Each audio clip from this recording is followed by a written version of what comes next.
Good morning, students. Long time no see. I was too busy with administrative work. Now again back to physics. Today in this video we shall study about Newton's third law. It's very easy. Newton's third law is, we all talk about it. For every action there is an equal and opposite reaction. Very simple statement. But to understand it is very important. The statement is two words. One is action and another is reaction. For every action there is an equal and opposite. Again, the magnitude is equal but direction is opposite. So, for every action there is an equal and opposite reaction. Let us take a simple example. Let us say we take a rocket. We will talk about the rocket propulsion. Rocket propulsion. How is rocket propelled? That is pushed up. You know the rocket has to go upward. Yes. And for it to go upward, the action is it has to go upward. If this is the action, then what should be the reaction? The reaction should be that we have to push it, give a thrust. We say we have to give a thrust. How will we give a thrust? We have lot of fuel in it. And this fuel burn, and due to combustion, they eject lot of gases, in the site like Sriharikota and all, you can see lot of heat air thing is coming out. So, because of this is the action we want. Or if you say, when this whole thing burns and pushes this down, you call this as action. And what is the reaction? The reaction is the propulsion of rocket in upward direction. Again, let me repeat it carefully. Action and reaction. Action is the combusted air, the fire coming out with high exhaust speed, and that is the action that is coming in the downward direction. See, the air, hot air is coming downward, but who is going upward? The rocket is going upward. ISRO is sending, let us say, the rocket is going upward. So, downward, there is a upward. There are two bodies are involved. Two objects are involved. What is that? One is the rocket, another is the combusted air, the hot gas. So, action and reaction takes place in two different bodies. Keep this very well in your mind. They take it in two different bodies. Right? That means the action and reaction. I can explain to you with another small example. Very simple example. For example, I have my hand here. I keep it firm like this. And I bring this left hand, right, and I bring it here, and I'm pushing this right hand. When I push this right hand, that is the action. And what is the reaction? This hand is not moving, this palm is not moving. So the reaction is given by my right hand. The left hand is giving the action and the reaction is the right hand. Yes, this action and reaction are equal and opposite direction, and they act on two different bodies. Keep that in mind. That's very important. Now, let me continue with more example. For example, let me take a spring balance. I hope you can see the spring balance, right? Spring balance I have got. Now, I am going to hold it here, right? I hold the spring balance here. This is the support. Now, when I put a weight and pull it, it is coming downward. right? The weight is pulling, mass into gravity is pulling. So the action is, it is coming down, and reaction is what? This fixed support is pulling it upward. The moment there is no fixed support, then what will happen? If there is no fixed support, this thing will fall down. Very simple. Okay. Now let me take this example of a duster. See, this is the table, you remember. I think these are like a table. And the table is with the what do you will say, legs on the floor. Now I keep this object. This object, let me erase this little and explain to you about action and reaction acting on two different bodies. Look here, this is the table, right? And the legs are fixed on the floor, fine. Now I keep a body here. I keep a body of mass here, and G is acting downward. So the weight of the body is equal to mass into gravity. We know that. The weight is acting downward. Now this is the duster. The duster is here. Action is the weight of the body acting downward, which is acting downward. Now according to Newton's third law, for every action there is an equal and opposite reaction. Now who is giving that reaction? This table is giving the reaction. The table which is on the floor is giving the reaction. Look here, if there is no reaction from the table, what will happen? The body will just fall down. There need to be a reaction. The action and reaction acting on two different bodies. If it acts on the same body, then the resultant force will turn to be zero. Here there is an acceleration is taking place. So keep this in mind, and this is a very important law. Using Newton's third law and Newton's second law, and we can go to the next concept, law of conservation of momentum.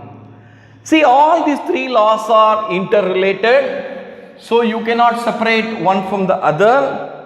From Newton's first law, inertia, you come to the next second law, force and momentum, and the momentum third law, equal and opposite reaction, we come to law of conservation of momentum.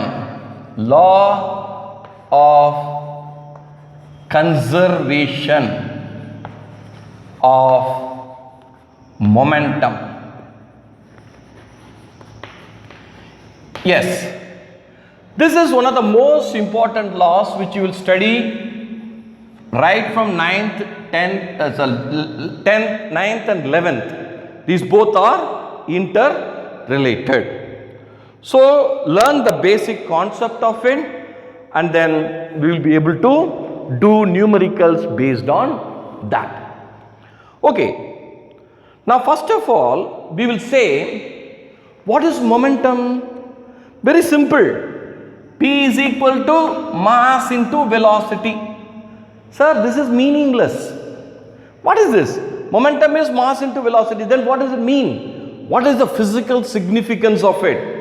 It has a very important significance. Mass and velocity.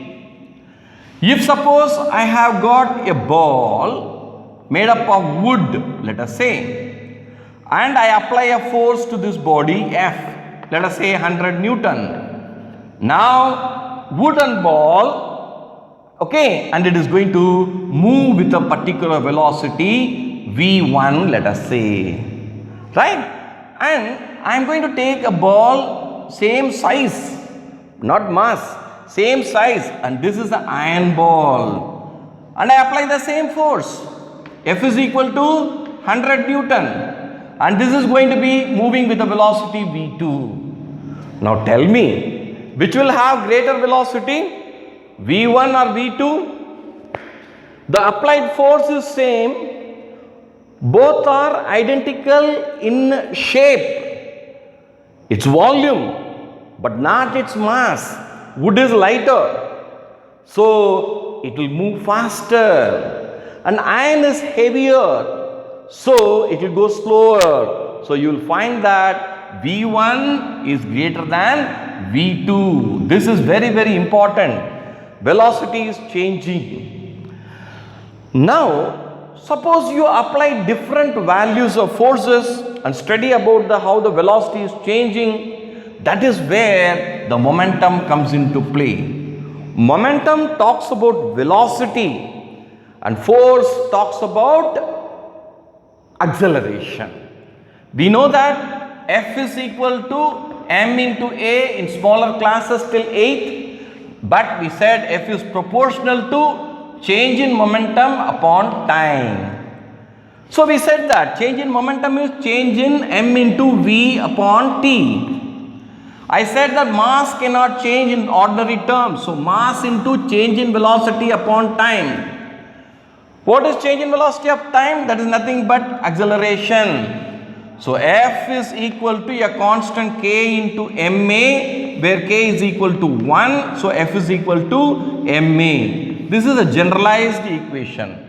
So F is proportional to rate of change of momentum is the main formula. You should keep it in mind. Now from here I move on to law of conservation of momentum.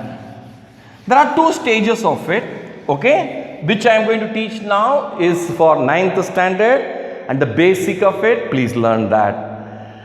That will be going forward in 11th with the derivation. Here no derivation.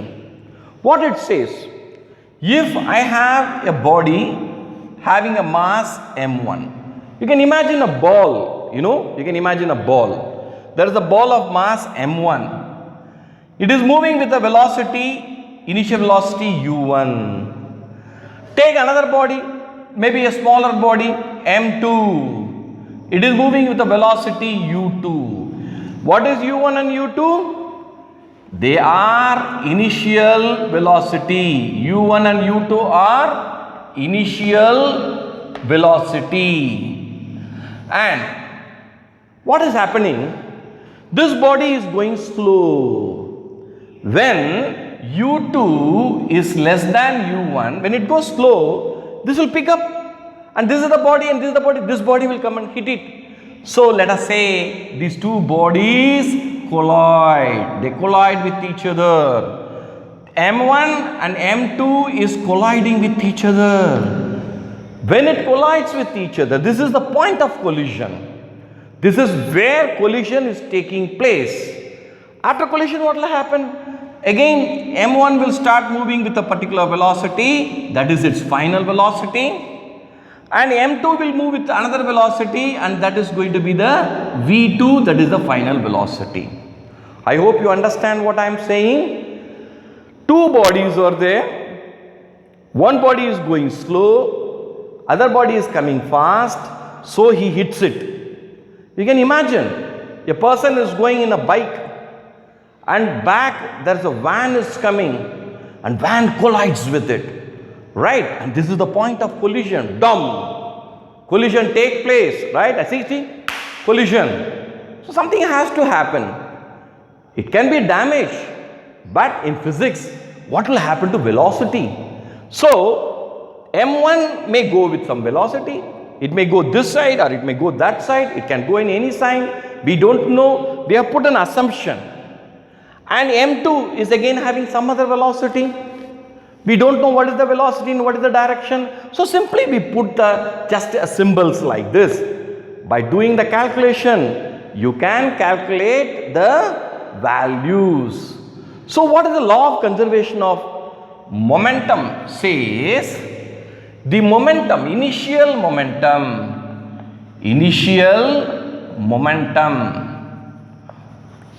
is equal to final momentum.